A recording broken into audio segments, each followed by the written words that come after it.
What is it that gives your life a sense of meaning and purpose? Because once you find that, it puts you in your power place. See, if you know what your life work is, I encourage you to start working on it. If you can't do it all at one time, do just a little bit of it.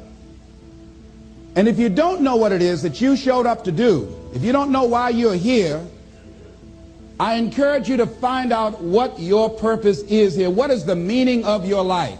What will be different? Have you ever asked yourself that question? I've done that. I remember coming from a friend of mine's funeral, and I was reflecting on how much time I had left.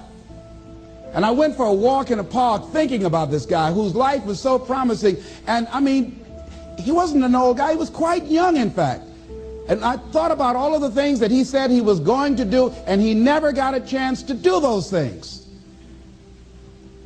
And I started thinking about my own life and how much time I had left to do the things that I would like to do. And at that time, I wasn't sure what my life purpose was, what my life's work was.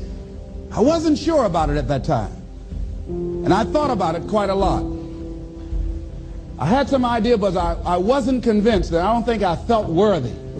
I didn't believe that it could be me to do this kind of work that I'm doing right now. And I say to you that if you begin to take a conscious effort to find out what it is that you're supposed to do, I say that it can literally save your life. I said that it can literally save your life. 85% of the American public, according to recent studies, are going to jobs that they hate, working on jobs that do not challenge them. They get sick thinking about going. Because, see, when you go to a job and you already know how far you can go, you can already see that proverbial glass ceiling. See, when you're going someplace and you already know how much you're going to make, you already know how far you can go, you're in a dead-end position. It erodes your self-esteem.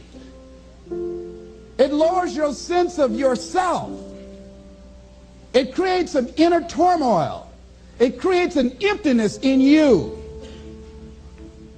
So I say that your life is worth finding what it is that you're supposed to do. And I'm not saying quit your job. I'm saying find it and do just a little bit of it. Just start working at it just a little bit, but do find out what your work is and hold on to it, and don't let your dream go. Don't let it go. See, and here's something else I want you to begin to look at. Why is it that most people don't pursue their dreams or don't do better than what they're doing if they're capable of doing it? I think that many of us don't go the next step because we don't know what to do yet.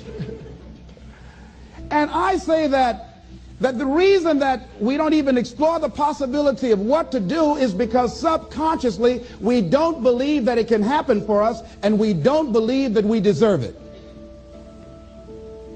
So here's what I'm suggesting. How much time do you spend working on you? How much time do you spend every day working on your dream? In the last 90 days, how many books have you read? In the last year, what new skill or knowledge have you acquired? What kind of investment have you made in you?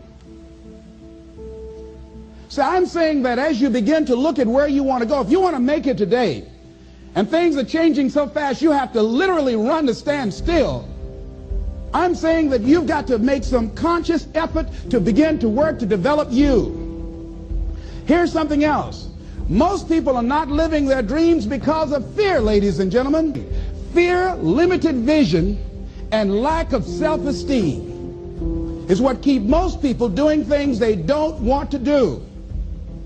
The same reason that people stay in relationships where they're abused or they're unhappy or it's unfulfilling, they can't see themselves beyond that relationship. They can't see themselves enjoying life without that person. They think that this is all that they can do. The same reason that people get stuck at a certain level in life, they can't see things being better for them. And they think that this is it and this is all they deserve. This is all they've ever seen. It's been passed on to them. And they think that this is it for them. Oh no. I was looking what Dr. Blanton Smiley Blanton, who was a colleague of Dr. Norman Vincent Peale.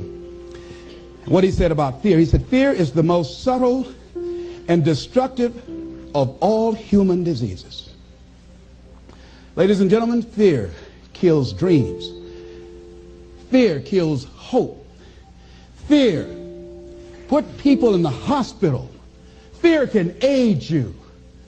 Fear, ladies and gentlemen, can hold you back from doing something that you know within yourself that you're capable of doing, but it will paralyze you. And it seemed like you're in a hypnotic spell. And I ask you a question, what is the benefit? What's the benefit of allowing fear to hold you back? What's the benefit of giving up on yourself, of not stepping out on life and taking life on? What is the benefit for you? What's the plus in that? It's one of the things I had to ask myself. So I didn't want to make any mistakes. I wanted everybody to like me. I wanted to be perfect the first time I did something. It's not going to happen. You're going to make some mistakes. You're going to hurt some folks' feelings. You're going to create some enemies whenever you decide that you want to begin to take life on. You've got to ask yourself, how long am I going to allow this to hold me back? I like what Zig Ziglar says. He said, fear is false evidence appearing real. That is an illusion that we create in our mind. It is a state of mind that can be changed. So let's look at how we can begin to take some steps to restructure that fear, to begin to expand our visions of ourselves, to begin to increase our self-esteem. Webster said that self-esteem means confidence and satisfaction in oneself. Look at your life right now. Whatever you've done up to this point in time, your life is working. Whatever you have produced, it came out of you as a result of the kind of person that you have become. It's a result of your choices. It's a result of your consciousness. Now you have to ask yourself, are you satisfied with what you have produced? Is this what you want? Would you like for things to be better than this? Do you believe that you deserve better than this? Or are you content? This is it. You don't have to do anything else. That you've already resigned yourself in life and say, well, I'm happy. I'm not starving like the people in Calcutta. Are you allowing yourself to get off the hook like that?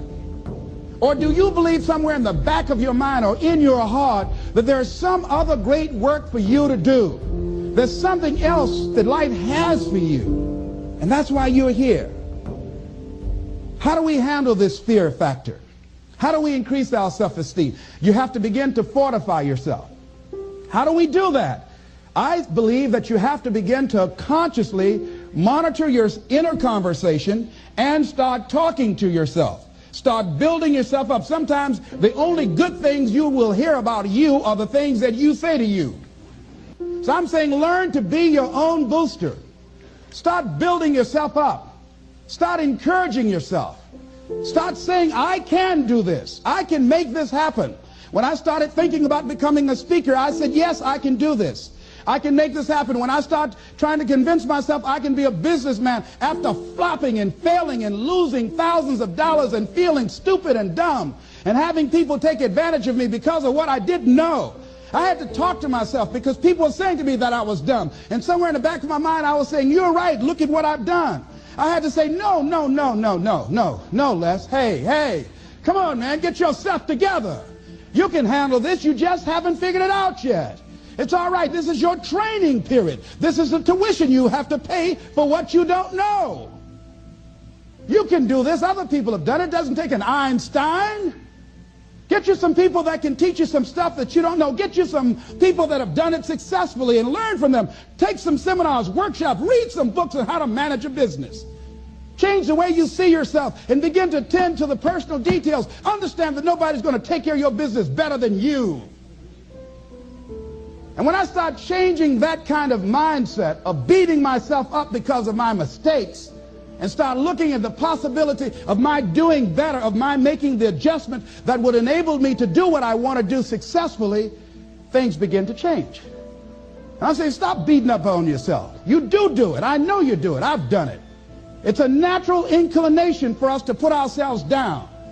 See, we are born negative, I think, in a negative consciousness because we live in a negative world. Here's some other things, ladies and gentlemen. Begin to guard your mind against negative programming. Like turn off the television. Don't watch the news. So you've got to guard the kinds of things that you put in your mind. See, if you don't program your mind will be programmed, because human beings are goal-oriented. That's why we die of broken hearts early. That's why we're running through life to early graves. We're going through life, ladies and gentlemen, and I think that Henry David Thoreau said that most men live in quiet desperation. Most of us go through life running scared. So we created this in our minds, false evidence appearing real. We made it real in our minds. That's why Churchill said there's nothing to fear but fear itself. That's the destructive monster. So turn off things that can contribute to your fear. Turn a deaf ear to people that all they can do is talk about how negative things are, because they have bought into the consciousness of the world. Start attending workshops, seminars, listening to tapes on a daily basis to begin to recondition your mind, to retrain your thinking. Faith comes by what? Hearing and hearing and hearing. Listen to things that can empower you, that can enable you to create a new reality for yourself, and a new life for yourself. You might appear to be strange around most people. You know, most people think you're strange if you're happy today. See, these people have not found their purpose in life. That's why they're grumpy. That's why they're miserable. That's why they're so negative. They're hurting and they want to hurt other people. So start practicing using programs for your mind. Seminars, books, workshops. Keep a journal. Record your thoughts. What's happening with you? Every day when you get up, have a journal near you. See, ladies and gentlemen, we get 3 to 4 thoughts a year that if we would act on those thoughts, they could change our life. What idea are you sitting on? Write your ideas down. And then, once you get that idea, take the leap. Take the leap. See, it's out here in the universe. If you don't take the plunge, I guarantee you, somebody else will. Take the plunge. Go into action. And ladies and gentlemen, you will be surprised how things will come together. You'll be surprised. Now, you're going to have some difficult challenges. I can tell you that now. Be aware of that. Things are not going to work out exactly right. For a time they will, sometimes. And that's when life is just playing a game with you. I want you to feel good and relax. But ladies and gentlemen, go into action with your dream. And don't avoid where the fights are. Get in the midst of the fight. Get knocked down so you can learn how to fight, so you can hold your position. See, most people don't get out in the arena of life because they don't want to fight. Most people don't get out there because they don't want to get knocked down. They don't want to be dropped to their knees. But see, you're going to be dropped whether you're on the field or whether or not you're sitting on the sidelines. You're going to be dropped. So at least get dropped for something. See, that's how most people are spectators in life. You don't want to be a spectator. You want to get out in the field where the action is. And you will be amazed. After the struggle, there will be a calm period and things will begin to click for you.